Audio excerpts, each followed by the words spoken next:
My name is Connie Caceros. I'm the Executive Director at the Center for Community Justice.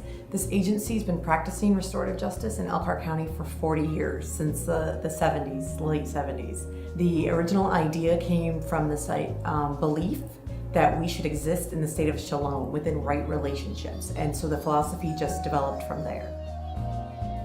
My name is Don French with the Center for Community Justice. I do restorative reentry services. I'm the coordinator for that program. And basically what we do in that program is we provide a system to network men and women who are coming out of incarceration back into Elkhart County, help them find the resources that they're looking for throughout their reentry journey. And one of the most important pieces that we provide is a coaching relationship. We have teams of men and women who come alongside those individuals who request our assistance. It's a voluntary program. And they come alongside to help them achieve the goals that they have during that reentry journey. It's not a level of supervision. It's not something that is mandated by the courts or the Indiana Department of Correction. It's a voluntary program. And that's what I really like about this, is because the main piece of this is, we have a kind of a program direction. We have tools that we use and things that we want to help people to work with. We want to try and give them some tools to work with through that reentry process, and to obviously the goal is to reduce recidivism in Elkhart County. My name is Tia Rowland, and I'm 42 years old. I was raised by my mother, which is now deceased. She passed away when I was 16. I became in the jurisdiction system at the age of 12. I was a runaway, a juvenile delinquent. My mom had no control over my life, so the system decides to step in, the probation department, to help my mom control me and deal with me. So I was sent to Indiana Girls School, I spent most of my childhood and adult life in the Department of Corrections. I've been to prison 4 times. I was raised by my mother and my mother only. My dad was not in my life until I became an adult. My mother didn't know what to do with me. She had me straight out of high school, so she didn't know how to discipline me. I was always disciplined by the system, so that's what turned me against the system. When I was first introduced to your program, I was like, oh no, that's the court system and it's volunteer? No, something's crazy about that. And as I got more into it, I realized that, hey, this is all right. These people don't know me from Adam, but they know the worth. It's just like going into a store buying a watermelon. You know which one is good and which one is not. And they picked me out. They believed in me. I've learned about myself through a lot of different classes I've taken: Thinking for a Change, substance abuse, more with association, therapy, counseling. But the greatest part of my success, and I've been clean and sober for almost 2 years, and what has helped me be successful is the support of when I reached out to you from prison, stating that I've heard about your program from someone. You said contact me when I'm out, and I contacted you, and you introduced me to 3 wonderful ladies that became not just my life coaches, but my friend and my family. And they believed in me when I didn't even believe in myself. They never told me you need to do this or you should do that. They let me come up with a plan. They gave me suggestions on what I should do. And they says, okay, but you can do it your way and we'll see how it turned out. And my daughter, she was kind of amazed when I put this on today, because now I've dressed really feminine, but I wanted to come to tell my story of how I was, to show that how I am now, so that now I wear things like with colors, because it shows that I have color in my life. And the color states love, because I remind myself every day, you have to love. You have to love people. The first thing when I get up in the morning to wash my face and brush my teeth, I look in the mirror and I say, you're it. You're wonderful, you're amazing. And all the things that you and the ladies told me, I tell myself that.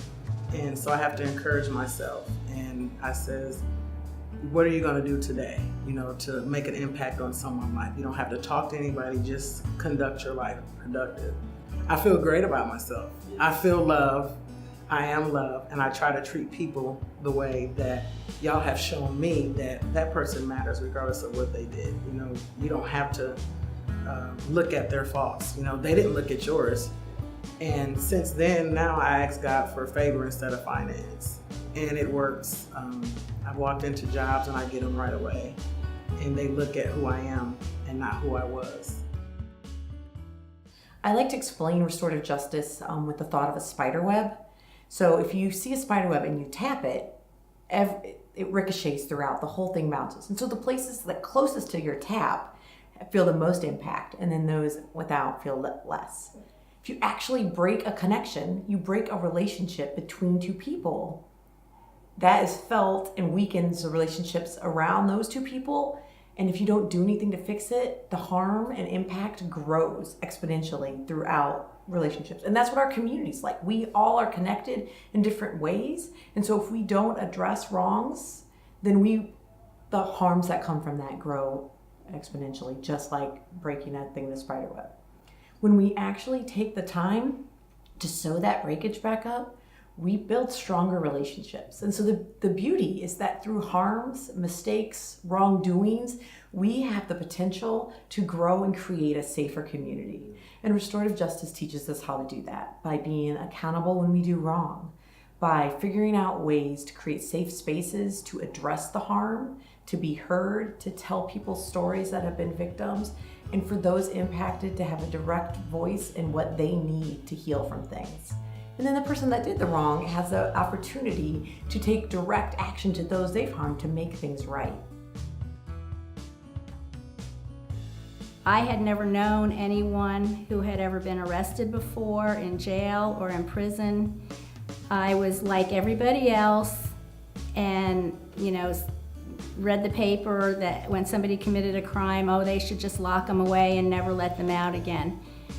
Well, my paradigm changed drastically when I was the one who was incarcerated.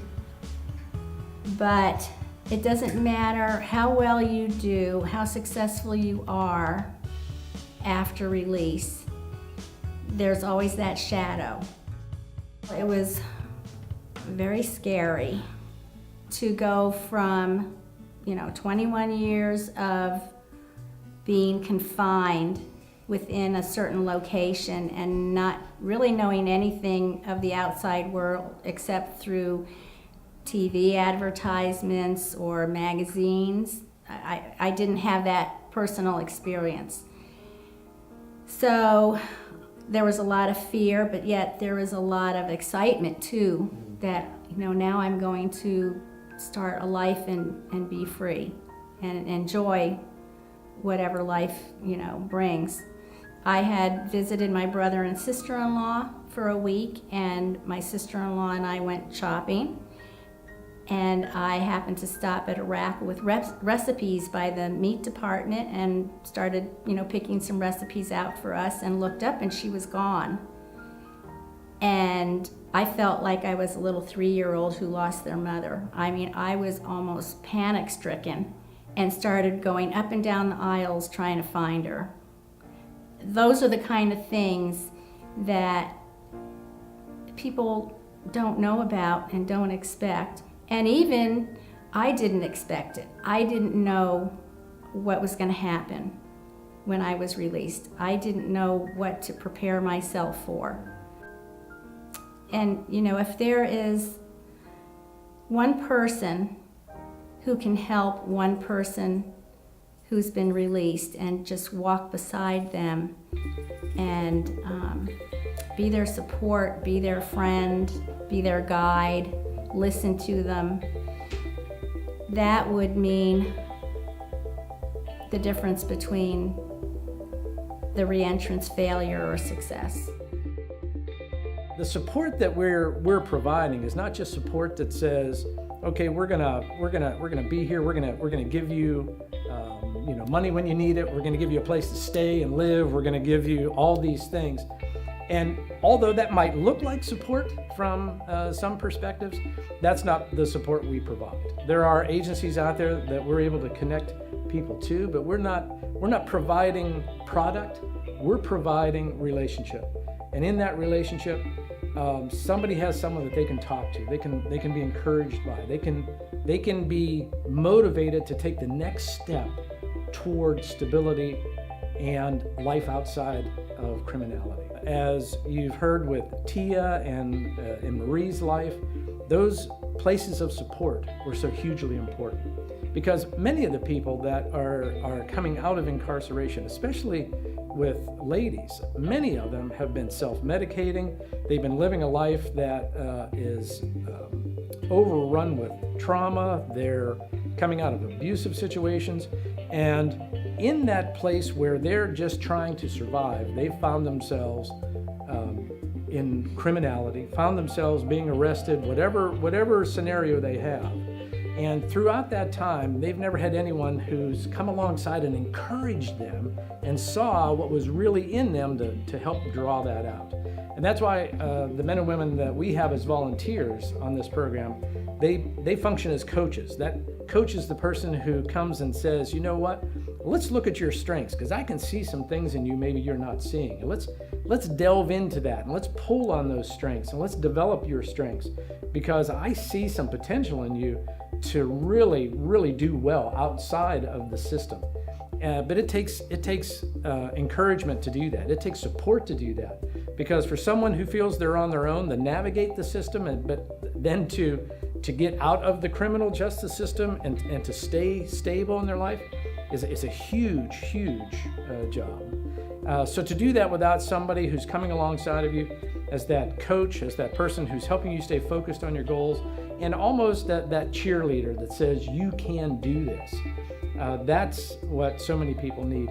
And I think even Tia makes a reference to it, that there was a time when she had never heard that type of encouragement in her life.